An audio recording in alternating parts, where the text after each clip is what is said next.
What's up, guys? How we doing today? The topic we're going to dive into is about adaptive capacity. So I use this term quite a bit.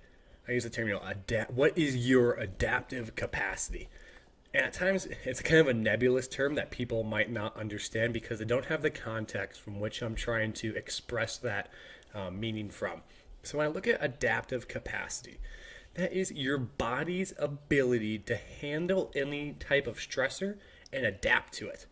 So it's a very universal term that's used to describe your body's current state of being, quote unquote, and how it can handle any form of external stressor, whether that's in the form of, psychological stress, mental stress, you're trying to learn something, physical stress like exercise, sleep deprivation stress, right? That's a metabolic stress, not technically stress like it bothers you, but sleep deprivation in terms of, let's say, homeostatic stressor, nutrition or not adequate nutrition, which is another form of metabolic stress. All these things are different metabolic stressors that we are placed on our body.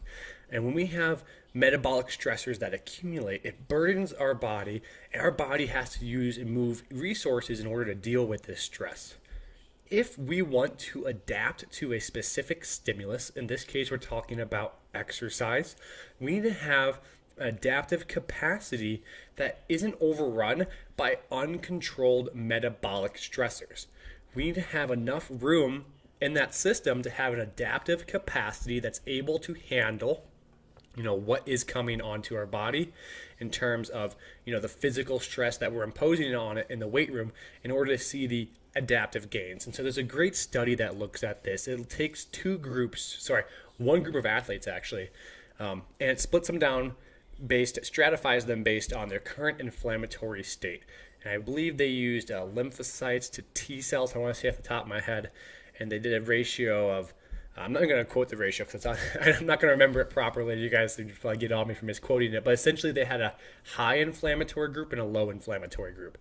And when we have a high inflammatory state, we're in a lowered adaptive capacity. We're in a current state of stress. And so they trained two groups exactly the same, and the one group that had a lower inflammatory state at the beginning actually began to make better adaptations during the training cycle. When testing was finished, the high inflammatory group had less gains compared to the low inflammatory group when it was stratified at the start. And what that tells us is when our body is inflamed, under stress, right, and this is, I'll finish this. When our body's stressed, right, we have less adaptive capacity. And this is seen throughout the literature, whether you're talking about under, quote unquote malnutrition, right? We're not eating enough, reduces our ability to adapt to certain physical stressors. We're not sleeping enough, reduces our ability to adapt to physical stressors. Whether we're stressed out in life or not, reduces our ability to adapt to physical stressors. And all these influence our adaptive capacity. And so when you look across the literature and see a common thread between stress and ability to adapt to a specific stimulus, that is when we're talking about the adaptive capacity of the body.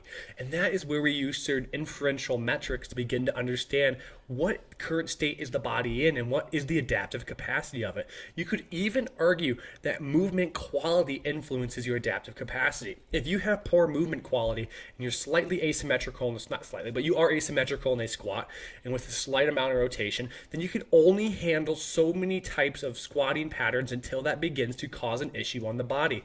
And so that non-optimal biomechanical stance you're in or movement you're in is going to cause some sort of increase in stress that's outside of the constrained or desired stress they might be placing or attempting to place in the body. So that adds to the total burden on the body itself and reduces the adaptive capacity of the human body.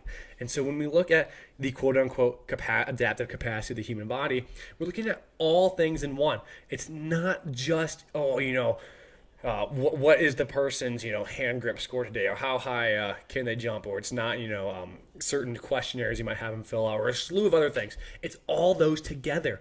You want to understand the current state of the being by understanding where they were, where they are, and where they're going to be. And you can use other things to get more detail into it. So what are their actual biometrics? Diving into some endocrinology, understanding hormone levels, understand daily habits, what's their sleep pattern like, what's their nutrition like, and all these things. When you begin to optimize them, I use that in air quotes because optimal is different for every person, you begin to expand the adaptive capacity. And we also know that when we cause adaptation itself, that itself increases the adaptive capacity. We understand if we increase the ability to get, increase our aerobic capacity, then what was previously taxing isn't taxing anymore. And the great way or easy way to understand this is if we bench press 100 pounds and 100 pounds is our 1 rep max, and we get strong enough to bench press 200 pounds, then 100 pounds becomes 50% of our 1 rep max and no longer has the adaptive strain on our body that 100 pounds once had.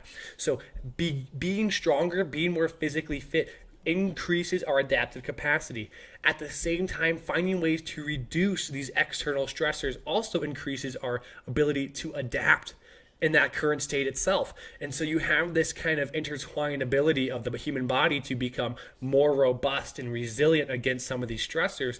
At the same time, modifying external stressors that you don't want imposed on the human body are going to increase the ability to adapt to that specific stressor itself. And so when I'm talking about your adaptive capacity, I'm talking about that as a whole. And you got to understand that when you talk about terms like adaptive capacity, it's not this like, oh, this woo term that kind of floats in space that has no meaning. Well, it has huge amounts of meaning. It means actually probably the most to trading itself than any other aspect of, trading. Because if we don't eat, we don't sleep, we're too stressed out in life. It doesn't matter what you think you're imposing on the human body, right? The adaptive capacity can only handle so much. And so when your adaptive capacity is near its maximum and you begin to impose these stresses, right? That's when we start talking about internal loading. And internal loading isn't the same as external load. You might expect a certain type of external load imposed upon the body to cause a certain internal response. But if we don't know our internal state, or we don't have an idea, we don't have any sort of metrics, or even take into consideration what that might be, well, then that external imposition of that stress might cause an internal stressor that's too large to adapt to, greater than your adaptive capacity itself. So how hard should I train? Hard enough that we're not overbearing the adaptive capacity, hard enough to cause progression. And that's where we start to look at and why certain types of programs and specificity becomes really important, because as we become, all these things in life that are going on, whether there's a school, college, athletics, and they have to stress about, the education and passing the classes and all these other things, all those go into how our body is going to respond to training. That's where the psychological well-being aspect and having athletes, where can they reduce some of these, actual psychological stressors that are imposing on the body, that are reducing the adaptive capacity itself. So when I talk about the term adaptive capacity, it's talking about the system as a whole.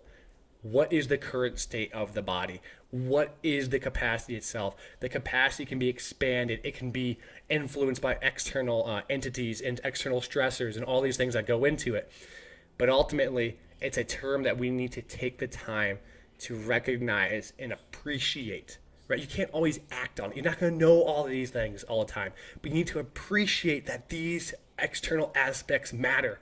You need to appreciate that optimizing sleep, all these, your nutrition, your psychological well-being, all influences our adaptive capacity as a whole and how we're going to eventually respond to training.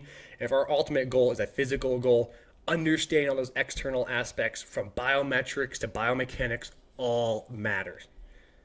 Thank you guys for listening. Really appreciate it. Great topic to dive into. Always enjoy this. Thank you and take care.